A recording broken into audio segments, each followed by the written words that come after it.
जय बोलो देवादिदेव 1008 श्री भगवान महावीर स्वामी की जय जय जय। अहिंसा परमो धर्म की जय जय जय। परम पूज आचार्य गुरुवर श्री विद्यासागर जी महाराज की जय जय जय। परम पूज्य 108 मुनिवर श्री प्रमाण सागर जी मुनिराज की जय जय जय। परम पूज्य 8 मुनिवर श्री अरह सागर जी मुनिराज की जय जय जय। नमोस्तु गुरुदेव नमोस्तु। भाव यात्रा से भव यात्रा चलती है। हमारा संपूर्ण जीवन हमारी भावधारा पर निर्भर करता है। विगत दिनों हमने सुना कि भावों के उतार चढ़ाव से जीवन कितना प्रभावित होता है। जो भावों के उतार चढ़ाव के इस विज्ञान को जानते हैं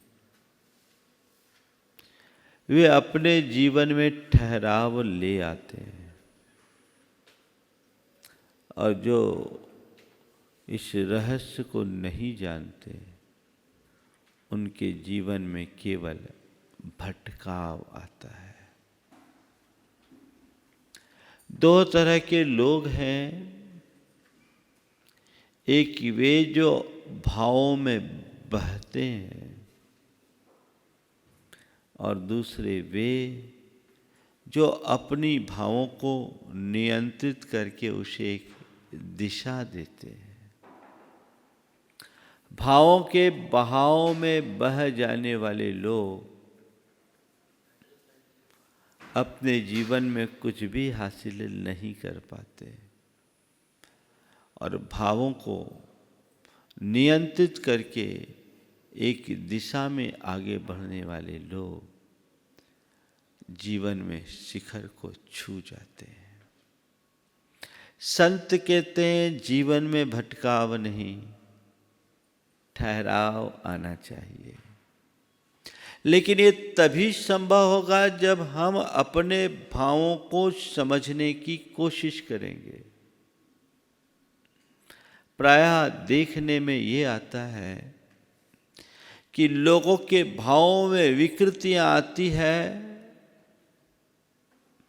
भाव गिरते हैं, उसके बाद भी उन्हें इस बात का न तो एहसास होता है न वे इस बात को स्वीकार करने के लिए तैयार होते हैं कि मेरा कहीं कोई पतन हुआ है। बल्कि लोग उसी परिणति को अपना स्वभाव मान लेते हैं और कुछ लोग तो अपने ऐसे स्वभाव को ही अपनी विशेषता मान लेते हैं, वैशिष्ट समझ लेते हैं। ये हमारे जीवन के एक बहुत बड़ी दुर्बलता है। बात लेशा की चल रही है। अशुभ लेशाओं में कृष्ण लेशा की बात हमने की थी। कृष्ण लेशा में प्रायः क्रूरता और क्रोध की प्रधानता होती है। आज दूसरे क्रम में नील लेशा की बात है। ऐसे लोग बड़े मानी किस्म के लोग होते हैं। आपने देखा होगा आपके संपर्क में ऐसे अनेक लोग होंगे जो बड़े अभिमानी हों। दूसरे शब्दों में कहें अतिमानी। मान तो हीनाधिक रूप में हर किसी के अंदर होता है, लेकिन अतिमान ये बड़ा भयानक होता है। कुछ लोगों की ऐसी प्रवृत्ति होती है कि वे मान में ही मग्न होते हैं। ऐसे लोगों के अंदर सब कुछ अति पे होता है। हमें अपने भीतर झांक कर देखना है कि मेरे मान की क्या परिणति है। महामानी महास्तब्धो कृत्याकृत्य विचारक है, महामूर्छो महारंभो नीललेश निगद्यते। महामानी अतिमान, अपने भीतर झांक कर देखना है कि मेरे मान की क्या परिणति है। किस मान को मैं अति मान या महामान की श्रेणी में रखूं।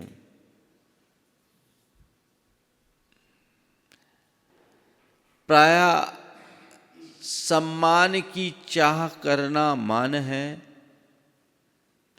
श्रेष्ठता का अनुभव करना मान है, पर इससे ज्यादा कोई तकलीफ नहीं है। अगर किसी के मन में ये चाह है कि मुझे सम्मान मिले, मैं उसे उतना बाधक नहीं मानता। किसी के अंदर ये चाह आ जाए कि मैं श्रेष्ठ हूं, ये भी एक सीमा तक उतनी बुरी नहीं है, पर बुराई तब पनपती है कि सारा सम्मान मुझे ही मिले, सारा श्रेय केवल और केवल मुझे मिले, और श्रेष्ठ केवल मैं हूं, मेरे आगे कोई नहीं लगता, बाकी सब अश्रेष्ठ है। ये महामान का द्योतक है। ऐसा व्यक्ति किसी की बात सुनने को राजी नहीं होता। रावण की ऐसी ही परिणति थी। वो अपने मान में मगन रहता था। उसे लगता था कि मेरे आगे कोई टिकते ही नहीं, इस दुनिया में जो कुछ हूं वो मैं ही हूं, मुझसे श्रेष्ठ कोई दूसरा नहीं है। रावण तो चला गया, पर अपने मन को पलट करके देखने की आवश्यकता है कि मेरे मन में कभी कभी रावण का रूप तो नहीं आ जाता। अगर आता है तो उसे तुरंत नियंत्रित करने की जरूरत है। महामानी की एक और दुर्बलता होती है, वो अपना मान तो चाहता ही है, अपने मान के आगे औरों का अपमान भी करने लगता है। और इतना ही नहीं, छोटी छोटी बातों में खुद को अपमानित महसूस करने लगता है। उस घड़ी जो उथल पुथल होती है वो बड़ी विचित्र होती है, बड़ी विचित्र होती है। आप उस व्यक्ति को थोड़ा सा समझने की कोशिश करो और उस व्यक्ति को खुद के अंदर देखो। जब हमने कहीं कोई मान की अपेक्षा की और थोड़ा कमतर मान मिला, सम्मान कम मिला, तो मेरी क्या दशा होती है, क्या दशा होती है। बड़ी विचित्र स्थिति बन जाती है। एक स्थान पर मैं था, बहुत सारे दानियों को बुलाया जा रहा था। दानियों का क्रम था जिनने समाज में उदारता का परिचय दिया था। इसी मध्य एक ऐसा व्यक्ति जिसका बड़ा योगदान था, उस व्यक्ति को बुलाया गया, लेकिन उससे पहले मान लो समझ लो किसी ने 10 लाख रुपया दिया हो और उसका नाम 11,000 के बाद लिया जाए। थोड़ा सा आयोजकों से जानबूझ करके अनदेखा नहीं हुआ, पर्ची आगे पीछे हो गई। उस व्यक्ति का उल्लेख बाद में हुआ। श्रीफल चढ़ाने के लिए आमंत्रित किया जा रहा था। वो आदमी ऐसे उठे जैसे चेहरा कुम्हला गया है। 2-3 बार नाम बोलने पर तो उठा, वो भी आजू बाजू वालों ने जब बोला तब। पर ऐसा जैसे कि जान ही ने एकदम बेजान उनका सब कुछ छीन लिया गया हो।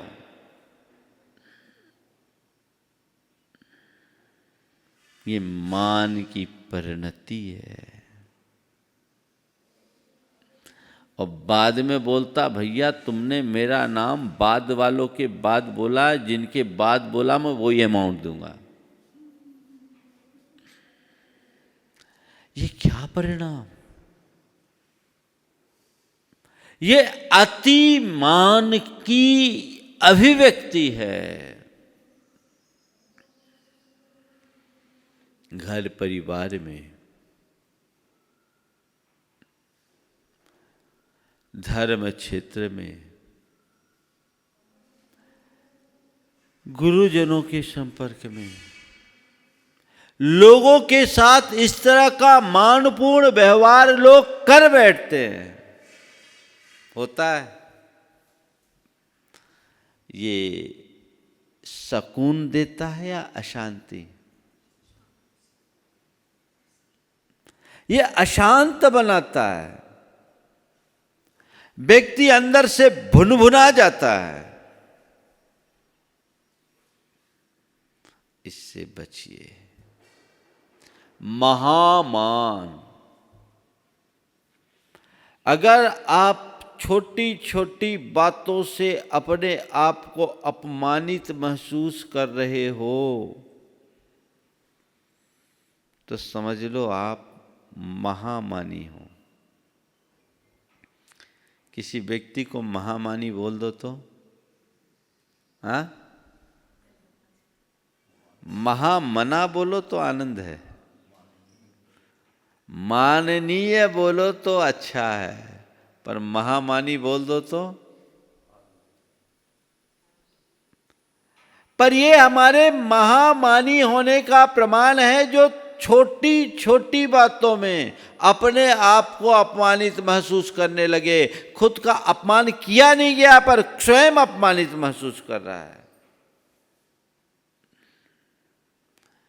अगर मेरी मान कषाय मंद होगी तो बड़ी बात भी कर दी जाए ना तो मैं इग्नोर कर दूंगा। मुझसे एक बार पूछा कि महाराज मानी और विनम्र व्यक्ति की पहचान क्या है? मैं मानी हूँ या नहीं, मुझ में विनम्रता है या नहीं, इसकी पहचान। मैंने कहा कोई तुम्हारा अपमान करे और तुम उससे अपमानित महसूस हो तो समझ ला, मान लेना तुम मानी हो। कोई तुम्हारा अपमान करे और तुम अपने आप को अपमानित महसूस करो तो समझ लेना मानी हो। और कोई अपमान करे और तुम उसे नज़रअंदाज कर दो तो समझ लेना तुम्हारे भीतर विनम्रता है।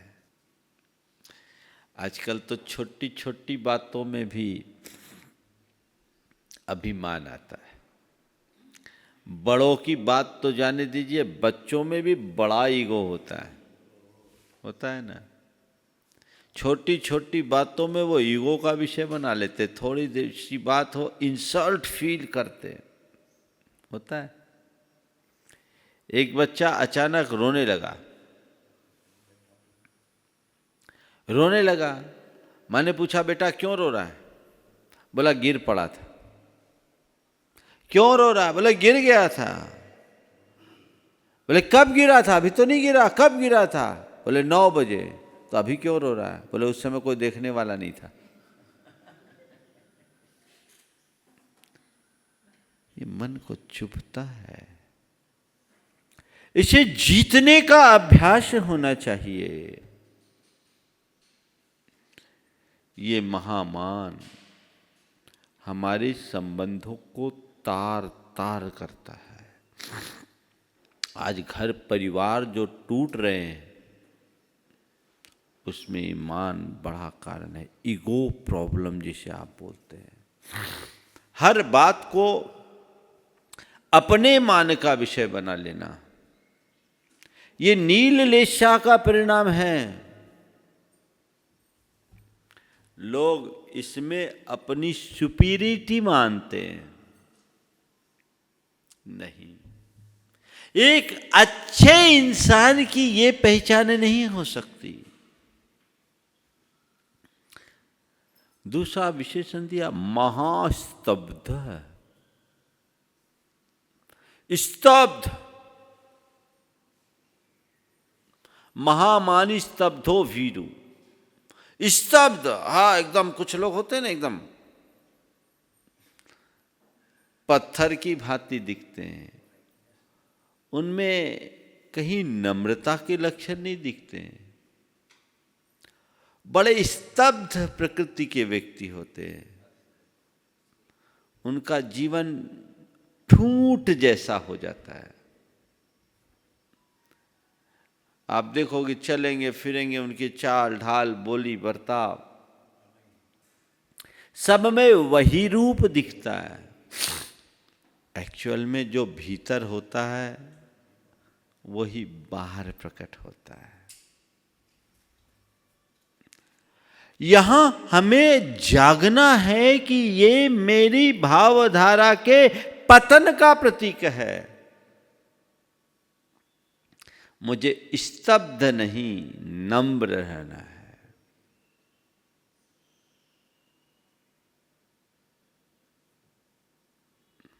भीरू, डर। एक बात बोल लूं, जो मानी होता है ना, डरपोक भी बहुत होता है।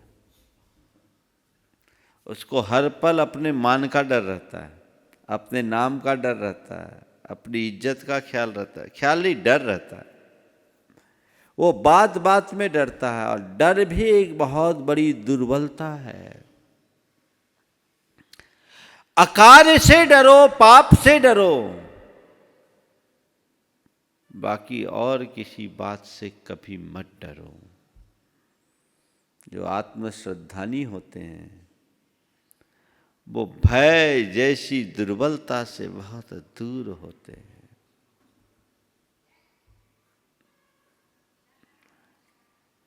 कार्य कृत्याकृत्य विचार का, उसे करनी अकरनी का विचार नहीं होता। बहुत सारी लोग भावावेश में वह कार्य कर बैठते हैं जो उन्हें नहीं करना चाहिए, बाद में पश्चाताप करते हैं। नील लेशा के परिणाम में विवेक स्थिर नहीं रहता। गोमटसार में उसके लिए एक विशेषण दिया, निव्विन्नानी। उसको विवेक नहीं रहेगा,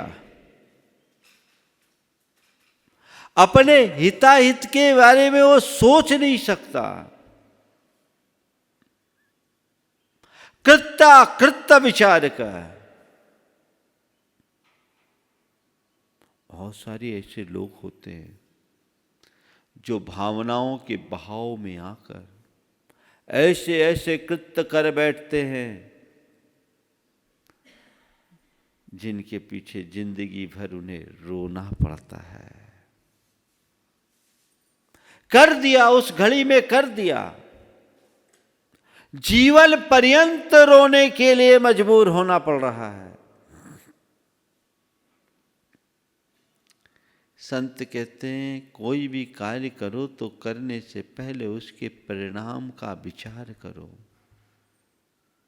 एक भद्र प्राणी की ये पहचान होती है कि कृत्य को करने से पूर्व उसके परिणाम के विषय में सोचता है,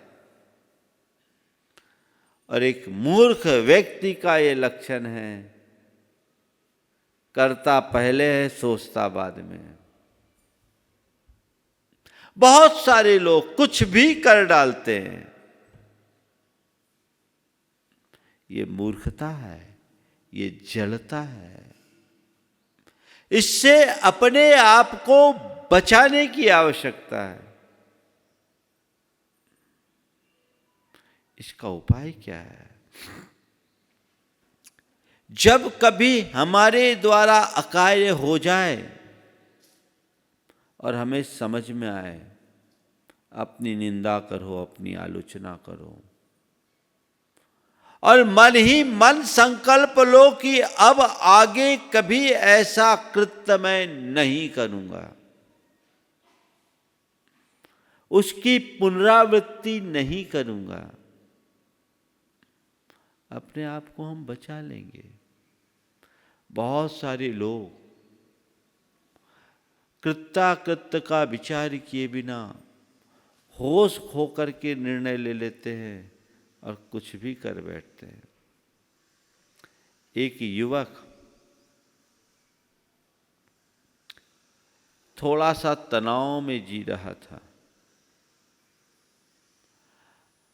बहुत दिन से तनावग्रस्त होने के कारण वो अपने आप को संभाल नहीं पा रहा था, और उसने आत्महत्या करने का निर्णय ले लिया। अंदर से कुंडी लगाई, खुद फांसी फंदक में लटकने के लिए फंदा डाल दिया। संयोग ऐसा बना कि कुंडी उसने लगाई पर कुंडी घुमाई नहीं थी। इसी बीच उसकी धर्मपत्नी को कोई काम आया और काम से वो कक्ष में गई, दरवाजे को हिलाई, दरवाजा खुल गया। देख रही है कि इसका पति तो फांसी के फंदे लटकाने की प्रक्रिया में लगा है। वो देखकर स्तब्ध रह गई कि ये आप क्या कर रहे हैं, ये आप क्या कर रहे हैं। उसने कहा माफ करना, मैं जीवन से हार चुका हूं, मैंने आत्महत्या का सोच लिया। तो उनकी धर्मपत्नी ने कहा जो बात कहने की है, और उसके बाद उस व्यक्ति में जो पश्चाताप आया वो मैं आप सबसे कहना चाह रहा हूं। धर्मपत्नी ने उन्हें संबोधा, कहा थोड़ी सी तकलीफ से आप हार गए, क्या मरणोपरांत फिर से सारी समस्याएं अनुकूल हो जाएगी? हमारे घर में जो है वो क्या कम है? हम रोजी रोटी रोज की मजदूरी के साथ भी पूरी कर सकते हैं, लेकिन हमें जीवन से हारना नहीं चाहिए। आप इस तरह का कृत्य कर रहे हैं, इसका परिणाम आपने सोचा? आपके पीछे मैं हूँ, बच्चे हैं, पूरा परिवार, उनका क्या होगा? थोड़ी बातों से हार गए, मैं आपके लिए सहारा बनने के लिए तैयार हूँ। पत्नी ने उस घड़ी न संभाला होता तो व्यक्ति अपने जीवन से हाथ धो दिया होता। उसके बाद पत्नी ने उसे संभाला, सिलाई कर कर के परिवार के भरण पोषण की व्यवस्था की, कुछ रुपया इकट्ठा किया, पति को अपने साथ सम्मिलित किया, और आपको क्या बताऊं, आज वो बहुत अच्छे गारमेंट के व्यापारी बने हुए हैं। पत्नी ने उस समय संभाला, और उस व्यक्ति ने कहा कि काश पत्नी उस समय मुझे नहीं संभाली होती तो मैं तो मर चुका होता। उस समय मुझे कुछ सूझ नहीं रहा था, मैं क्या कर रहा हूं क्या नहीं कर रहा, इसका मुझे विवेक ही नहीं बचा था। जो व्यक्ति कषायाविष्ट होते हैं उन्हें केवल अपना दिखता है, पीछे का दिखता ही नहीं। और ऐसी घड़ी में उतावली हो जाती है, हड़बड़ी हो जाती है। ये उतावली और हड़बड़ी के परिणाम शुभ परिणाम नहीं माने जाते।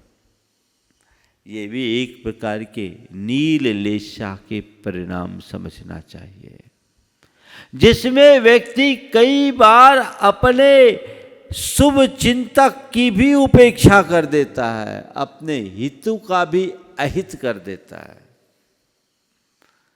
मित्र को भी शत्रु समझ लेता है और उसके साथ उसी प्रकार का व्यवहार कर बैठता है। ये परिणाम भयावह है।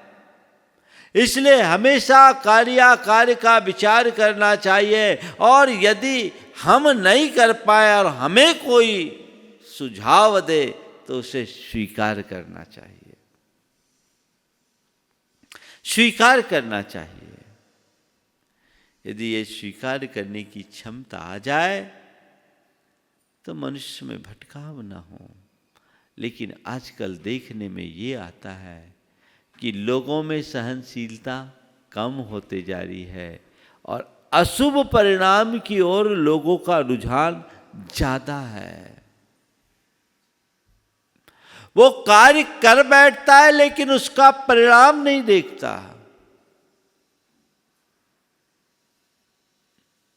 आज रोज अनेक प्रकार के अपराध घटित होते हैं।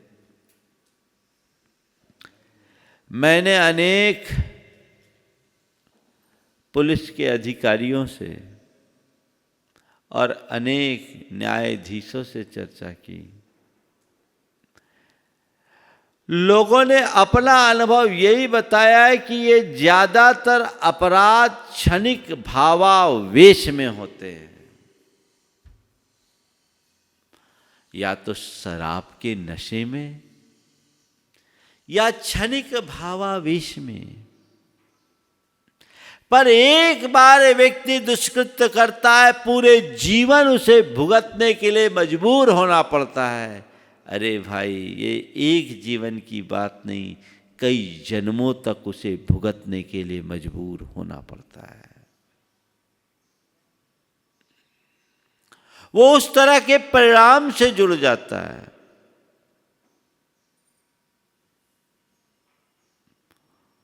यहां हमें सावधान होना है। ये लक्षण अच्छे नहीं है। ये बात हमें मन मस्तिष्क में अंकित करना है कि नील लेशा के परिणाम हैं जहां उतार है। इससे मुझे रोकना है। कैसे रोकना, उसकी चर्चा थोड़ी देर बाद करूंगा। अगला, महामूर्छो, महान मूर्छा, धन वैभव के प्रति, पंचेंद्रिय के विषयों के प्रति, काम भोग के प्रति प्रगाढ़ आसक्ति, लंपटता, नील लेशा की पहचान। कुछ लोग होते हैं जो अति गृद्ध होते हैं, इनके पीछे पागल बन जाते हैं। चमड़ी जाए पर दमड़ी न जाए। हमारे शास्त्रों में मम्मन सेठ की कथा आती है। मम्मन सेठ एक सेठ था, लेकिन इतनी गृद्धता थी, इतनी गृद्धता थी कि मूसलाधार बारिश के मध्य उफनती नदी से लकड़ी का गट्ठा लकड़ी के लठ पकड़ पकड़ कर निकाल रहा था। महारानी चेलना की नजर उस पर पड़ी। उसने राजा सैनिक से कहा कि ये आदमी बड़ा गरीब दिखाई पड़ता है, इसकी मदद करे। राजा सैनिक ने उसे अपने आदमी भेज करके पकड़वा करके बुलवाया। पूछा, भाई क्या बात है, तुम अपनी जान हथेली में रख कर क्या कर रहे हो? बोले, क्या करूं, मुझे पैसों की बहुत ज़रूरत है। मेरा एक बैल है, मुझे बैल जोड़ा के अभाव में मेरा काम नहीं हो पा रहा, मुझे बैल का जोड़ा चाहिए। तुम्हारा बैल का जोड़ा? हमारे यहाँ ढेर सारे बैल है, जो पसंद आए ले जा। बोले, नहीं, मेरे बैल के समान आपका एक भी बैल नहीं है, मुझे मेरे जैसा बैल चाहिए। राजा को बड़ा आश्चर्य हुआ, कैसा बैल, कहाँ है बैल? बोले, उसके लिए मेरा बैल आपके यहाँ नहीं आ सकता, आपको चलना पड़ेगा। राजा को आश्चर्य हुआ, घर ले गया। बोला, अंदर आइए। अंदर आया, तह खाने का ताला खोला। बोले, कहाँ? बोले, आइए मेरा बैल दिखाता हूं। बोले, यहीं ले आओ। बोले, यहां नहीं आ सकेगा। एक ताला, दूसरा ताला, तीसरा ताला, चौथा ताला, 7 ताला खोल के तहखाने के अंदर गया। तो देख करके राजा सैनिक हैरान रह गया, क्योंकि उसने कहा, ये मेरा बैल है, और वहाँ रत्न जड़ित बैल था। कहा, मुझे एक बैल बन गया, इसका जोड़ा चाहिए। राजा सैनिक अपना सिर पकड़ करके रह गया। ये परिणाम है नीललेशा के, धन संपत्ति के प्रति प्रगाढ़ लालसा। मरते मरते भी पैसे की चाहत नहीं छूटती, मरते मरते भी पैसे की चाहत नहीं छूटती। ये नीललेशा है। हमारे शास्त्रों में लिखा कि जिस व्यक्ति की जैसी गति होने की होती है, मृत्यु पूर्व उसके वैसी ही लेशा होती है। अगर दुर्गति होनी है तो आखिरी में अच्छे परिणाम नहीं होंगे। बहुतों के साथ ऐसा होता है। अगर इस तरह की प्रगाढ़ लालसा होगी तो अंत बुरा होना ही है। एक सेठ मरणासन था, काफी देर बाद उसे होश आया, ब ब ब ब बोल रहा था, मुख से पूरे शब्द नहीं निकल रहे थे। बच्चों ने सोचा कोई बक्सा वक्सा तो नहीं धरा हो कहीं। डॉक्टर को दिखाया, बोला, डॉक्टर साहब कुछ उपाय करिए, क्या बोल रहे सुनने। डॉक्टर ने कहा, भैया एक 50,000 का इंजेक्शन लगाएं तो हो सकता है 1-2 सेंटेंस बोल सके। लग जाए 50,000 में बक्सा मिल जाए तो इससे सस्ता सौदा और क्या होगा। 50,000 का इंजेक्शन लगा, उस बुढ़े को होश आया और उसने कहा, अब क्या बोलूं? वो बछड़ा पूरा झाड़ू खाया जा रहा है, तुम लोग क्या देख रहे हो? और वो मर गया। कब्र में कांव पांव लटकते हुए भी वो झाड़ू दिखाई पड़ रही है। बेटों ने सिर्फ ठोका कि ये 50,000 भी गए पानी में और बुढ़ा भी चला गया। सोचने की बात ये है, महामूर्छा, लगाव होना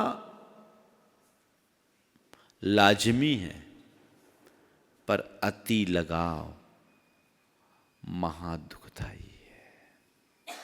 इससे अपने आप को बचाइए। ये हमारे परिणाम को निर्मल बनाएगा। और आखिरी है महारंभ, महान आरंभी।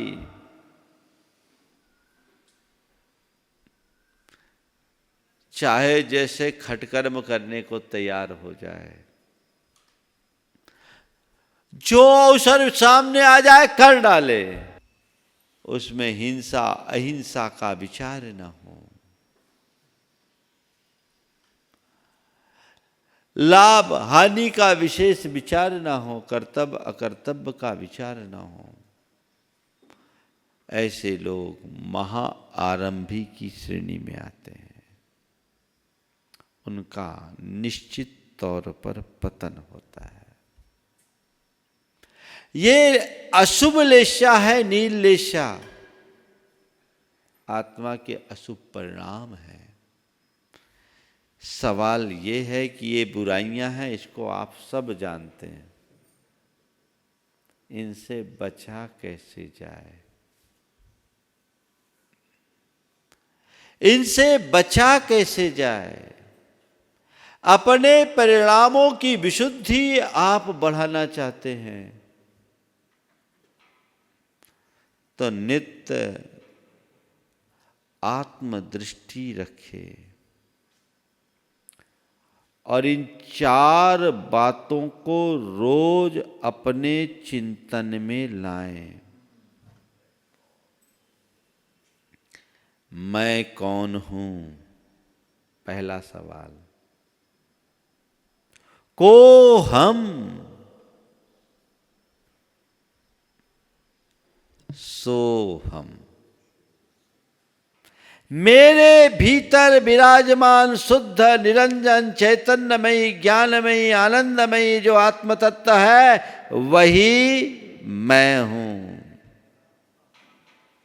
मैं आत्मा हूं, मैं शुद्ध आत्मा हूं, मैं पवित्र आत्मा हूं।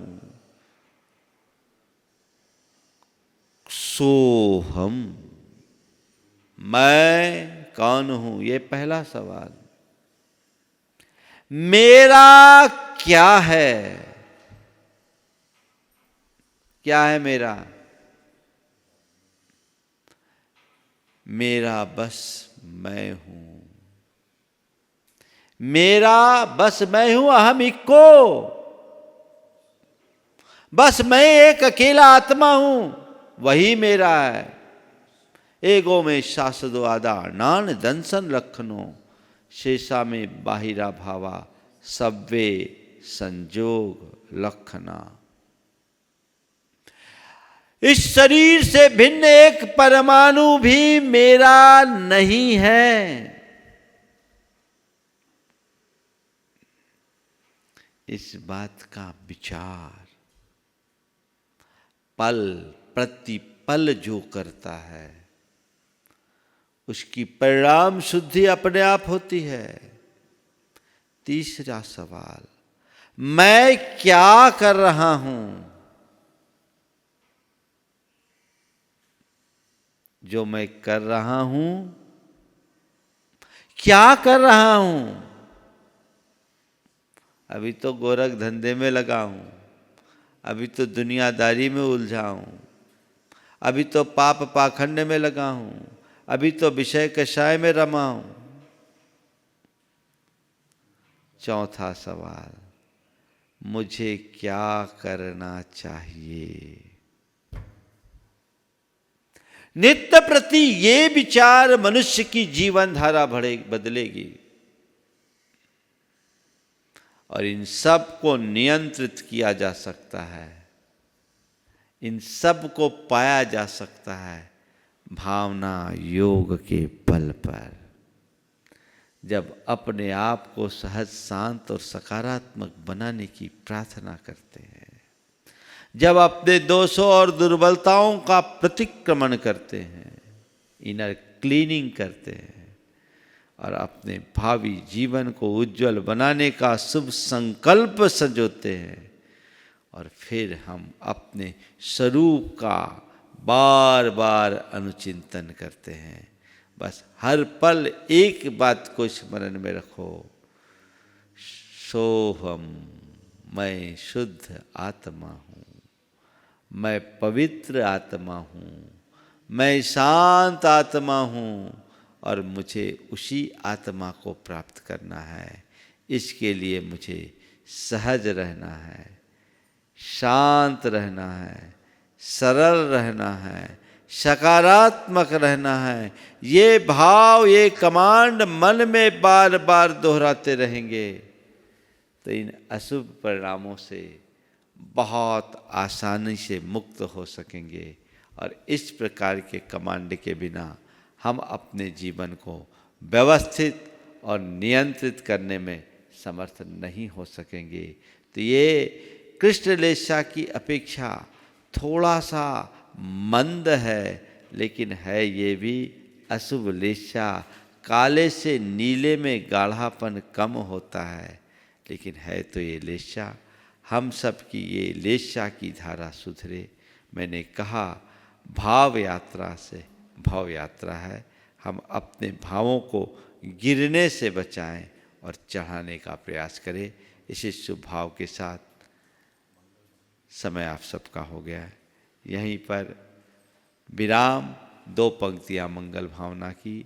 सब जग में मंगल बढ़े, सब जग में मंगल बढ़े, टले अमंगल भाव, टले अमंगल भाव, है प्रमाण की भावना, है प्रमाण की भावना, सब में हो सद्भाव, सब में हो सद्भाव। जय बोलो परम पूज्य आचार्य गुरु श्री विद्यासागर जी महाराज।